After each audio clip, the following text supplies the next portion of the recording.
भाई मैं 1 हफ्ते की वेकेशन पे गया था, ये सोच के कि स्पर्स में अभी तो कोई साइनिंग्स हो नहीं रही है, कोई ऐसी कंक्रीट न्यूज़ नहीं है, तो आई एम श्योर 1 हफ्ते में तो कुछ भी नहीं होगा। एंड दीज गाइज, इन सालों ने इसी 1 हफ्ते में जोआ पलिनिया की साइनिंग कर ली, नॉर्थ लंदन डर्बी जीत लिया। There are links with Randal Kolo Muani, I don't know whether they are concrete और not, and there are many several links which are coming out. ऐसा लग रहा है जैसे 1 हफ्ते में मैं छुट्टी पे गया हूँ and then they started working on it. भाई लैंच मेरे ही छुट्टी पे जाने का वेट कर रहा था क्या तू?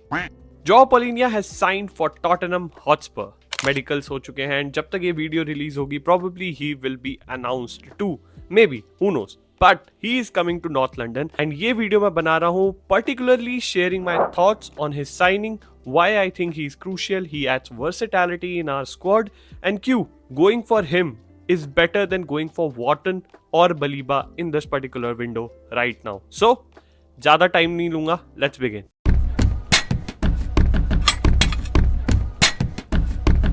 So I was craving for this particular signing, or I should say this type of signing, क्योंकि अपने पास एक प्रॉपर नंबर 6 एक डिफेंसिव मिडफील्डर नहीं है, ठीक है? चाहे वो एंज पोस्टेकोग्लू का एरा हो या फिर थॉमस फ्रैंक का एरा हो, in both the cases we didn't have a number 6. At least now our board had decided कि हाँ चलो भाई अब नंबर 6 लाने की जरूरत है, we need to back Thomas Frank, and now they have brought Joao Palhinha, which I think is a very good option. See, सही बोलूं, it's a stop gap solution. I am not saying कि Joao Palhinha will be here for the next 4 और 5 years और वो हमारी midfield को transform कर देगा. He is not the next Rodri. The whole point is कि ये बंदा हमारे लिए एक बहुत ही अच्छी स्टेबिलिटी प्रोवाइड करेगा इन दिस पर्टिकुलर सीजन. ही is a stop gap solution. Stop gap इसका मतलब होता है कि टेम्पररी फिक्स है ये, ठीक है? And that is the only thing that I expect from this particular signing. It's a loan deal, option to buy है, there is no obligation for us to go for him, ठीक है? अगर वो बहुत अच्छा खेलता है maybe we can sign him on a 2-year deal, जहां पे वो 2 साल और अच्छा खेल सकता है, उसे प्रीमियर लीग में हम खिला सकते हैं. But this season we need him, and rather than going for anyone else, rather than going for a big signing जैसे कि एडम वॉर्टन हो गया या फिर आपको बलीबा हो गया, आई थिंक ये बहुत ही अच्छा मूव है. क्यों, मैं बताता हूँ. देखो, क्रिस्टल पैलेस में ऑलरेडी ऐसे 2 प्लेयर हैं जो कि जाने के कगार पे हैं. वो 2 कौन है? मार्क गुएही एंड एब्रेची एजे, ठीक है? अगर इनमें से कोई भी गया, ठीक है, तो वॉर्टन के लिए क्रिस्टल पैलेस 100 मिलियन से कम नहीं मांगेगी. आप खुद सोचो, जब साउथहैम्पटन जो रेलीगेट हुई थी, ठीक है, जिसके प्लेयर टाइलर डिबलिंग के पीछे हम लोग बौरा रखे थे, वो 100 मिलियन मांग रहे थे भाई. जब वो रेलीगेट हो रहे थे तब वो 100 मिलियन मांग रहे थे, और ये तो भाई यूरोपियन कंपटीशन में है. तो आप कैसे एक्सपेक्ट कर रहे हो कि वॉर्टन हमें सस्ते में मिल जाएगा? He will also be very costly for us. तो इसीलिए जॉ पोलिनिया का आना is like a temporary fix जो हमें हेल्प करेगा right now in Champions League and Premier League. He is Premier League proven, अच्छा खासा एक्सपीरियंस है. He will add depth to our midfield, and सबसे अच्छी बात, finally we have a player जो हमारे मिडफील्ड के हार्ट में बैठ सकता है, जो कि किसी भी काउंटर अटैक को न्यूट्रलाइज कर सकता है, जो कि हमारे पास इससे पहले नहीं था. उसको समझाने के लिए मुझे थोड़ा सा ज्ञान देना पड़ेगा, तो बेयर विथ मी अगर आपको लग रहा हो कि मैं ज्ञान दे रहा हूं, बट यहाँ पे मुझे देने की जरूरत है, because I think there are many misconceptions जो मैं इससे क्लियर करना चाह रहा हूँ, ठीक है?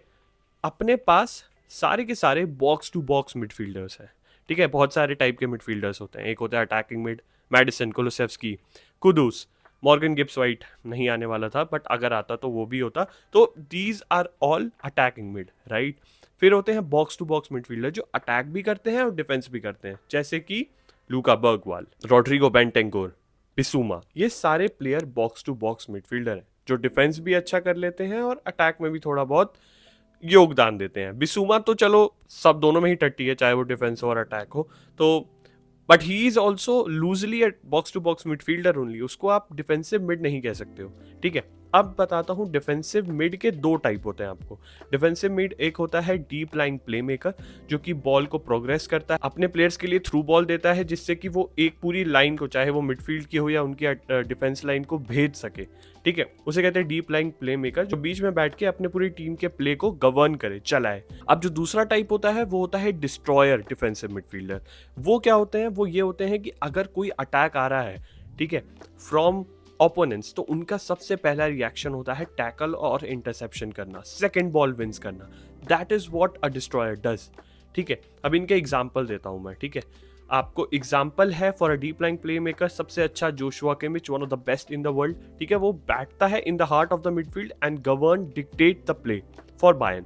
ठीक है, इस तरीके से आप समझ लो रॉड्री है। ठीक है, जैसे मैन सिटी में, और अब आर्सेनल में ज़ुबिमेंडी है। These are all deep line play makers. ठीक है, बट हमारे पास जो अभी प्लेयर आया है वो आया है डिस्ट्रॉयर, विच इज जोआओ पलिनिया।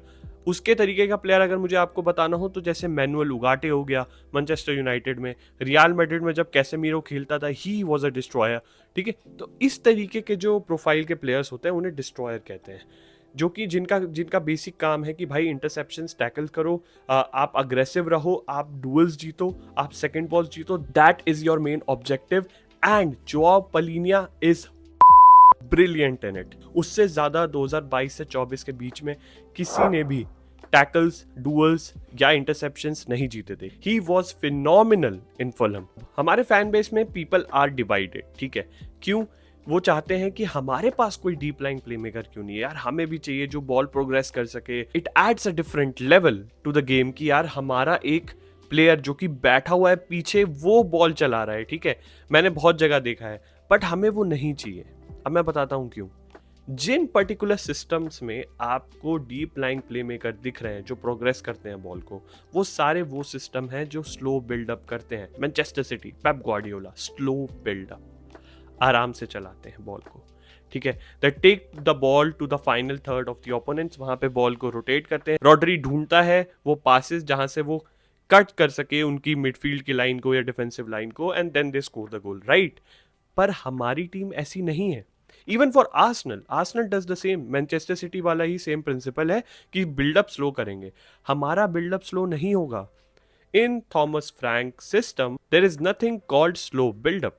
जैसा थॉमस फ्रैंक का अभी तक का सिस्टम रहा है, जितना मैंने रिसर्च किया, स्टडी किया है, उससे मुझे यही समझ आया है कि थॉमस फ्रैंक का system is always about adaptability and mostly counter attacking. ठीक है, हम टीम्स को उनके काउंटर पे, उनके ट्रांजिशन पे ठोकते हैं। ठीक है, ऐसे में आपको कौन से प्लेयर्स चाहिए? ऐसे में आपको ये प्लेयर्स चाहिए जो आपको जल्दी से जल्दी सेकंड बॉल जीत सके, अग्रेसिव हो प्रेस में। जैसे अगर आपके पास एक पलिनिया जैसा प्लेयर है जो कि आपके मिडफील्ड में बैठा हुआ है और गलती से आपने ट्रांजिशन में बहुत सारे प्लेयर अपने आगे कमिट कर दिया, and then when you are tracking back you have no one but you have Palhinha there, वो बंदा अपनी जान पे बाजी लगा के इंटरसेप्शन या टैकल देगा और वो जीतेगा, बिकॉज उसका बहुत ही हाई सक्सेस रेट है भाई। For us, for our system, the way we play, the tactics that we have, especially under Thomas Frank, we needed a destroyer, not a ball progressing midfielder. I hope that I have made it clear. But let me know in the comments अगर आपको नहीं समझ आया हो कि क्यों हमें एक डीप लाइन प्ले मेकर नहीं चाहिए था, हमें डिस्ट्रॉयर ही चाहिए था, especially under Thomas Frank. Palhinha के आने से we have added a versatility. इस तरीके का प्लेयर नहीं था हमारे पास। अब हमारे पास एक प्रॉपर नंबर 6 है जो हमारे मिडफील्ड में बैठेगा पीछे, और अब हमारे जो नंबर 8 होंगे, चाहे आप बर्गवाल को खिला लो विथ मैडिसन, चाहे आप कुलुसेस्की को खिला लो विथ पापे माटासार, या फिर आप बेंटेंकुर को खिला लो बर्गवाल के साथ, वो सब थोड़ी फ्रीडम के साथ ऊपर चढ़ेंगे, क्योंकि उन्हें पता होगा कि यार पलिनिया पीछे बैठा हुआ है और वो हमारे लिए सेकंड बॉल जीत लेगा। अगर हमने कमिट भी कर दिया, मतलब हमसे बॉल डिस्पोजेस भी हो गई, तो वो टैकल या इंटरसेप्शन मार के बॉल छीन ही लेगा, and he will be very conservative. वो बॉल छीनेगा, पीछे पास कर देगा। देखो, उससे बॉल प्रोग्रेशन की उम्मीद मत रखना, मैं पहले ही बता रहा हूँ। Let's be very clear about it. He is not a good ball progressor. वो बॉल छीनेगा and then he will be very conservative, पीछे पास कर देगा, पोरो को दे देगा या फिर रोमेरो को दे देगा। ठीक है, and these guys you know can do that deep line play making stuff, जो कि पोरो और रोमेरो ही है हमारे पास पीछे बैक लाइन में। For me he is a Thomas Frank system player. क्यों, ये भी बताता हूँ। आर्सेनल के अगेंस्ट जब हमारा अभी इंटरनेशनल नॉर्थ लंदन डर्बी हुआ था, जो अपैरेंटली हमने जीत लिया है, कुडोस, कांग्रेचुलेशंस स्पर्स फैंस, तो उसमें अगर आपने प्री मैच वीडियो देखी होगी, एक शॉर्ट से रिलीज की थी टॉटनहम ने, मैं स्क्रीनशॉट डाल दूंगा यहाँ पे अगर आपको देखना होगा, तो उसमें क्लियरली थॉमस फ्रैंक कह रहा है we need to win second ball, we need to win duels, we need to win tackles, we need to win interception। ऐसा कोई है हमारे स्क्वाड में अभी जो ये सारी चीजें परफेक्टली कर सकता है? No one. We did well, amazingly well in the North London derby जो हमने फ्रेंडली खेला है, वी डिड अमेजिंगली वेल। पर अगर पलिनिया आ गया ना, we will be unstoppable, especially on transition. We will be fearless. हमें इस बात की टेंशन नहीं होगी कि यार हम आगे चढ़ रहे हैं, का पीछे का क्या सीन है, कहीं ऐसा तो नहीं कि हम पीछे एकदम धरे के धरे रह जाएंगे। अब उसकी टेंशन लेने की जरूरत नहीं है, क्योंकि अपने पास है Joao Palhinha the destroyer, and he will destroy, annihilate any player who will come our way. Let's be pumped up, guys.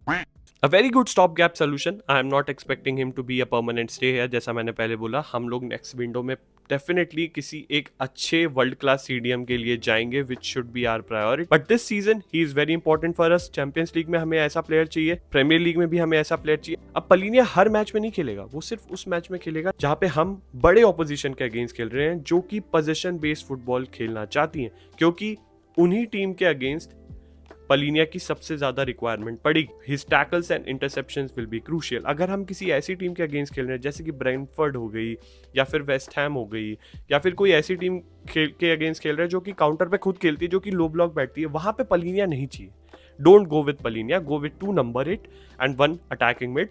But अगर हम किसी बड़ी टीम के अगेंस्ट खेल रहे हैं, जैसे रियल मैड्रिड हो गया, या बार्सिलोना हो गया, या फिर मैनचेस्टर सिटी हो गई, तो ये पोजीशन बेस्ड टीम्स हैं, ठीक है, जो पोजीशन रखना चाहती है, उन टीम के अगेंस्ट आपको क्या करना है, पलीनिया को खिलाना है। His tackles will be something which will give us the chance to get back in the game and score the goals on the counter. Yep, so that was the video, guys. I hope you realize now after this video कि क्यों हमारे लिए ये बहुत ही अच्छी deal है। Option to buy है भाई, सोचो, लोन है ये, it's nothing more than that. That is so amazing. आप पहले क्वालिटी टेस्ट करो, उसके बाद आप बताओ कि आपको चाहिए कि नहीं। अब यार लैंज की बुराई बहुत होती है, आई नो, बट लैंज के आने के बाद ये जो लोन डील्स होती है ना, ये बहुत ही स्मार्ट बिजनेस लगता है मुझे। ये काफ़ी अच्छा हुआ है स्पर्स की हायरार्की में, that we test player before we buy them, ठीक है, जो कि मुझे बहुत सही चीज़ लगती है। We are not spending much on them, but we are testing them out, and if we like them we convert that loan, जैसे हमने मतीस टेल के लिए किया था।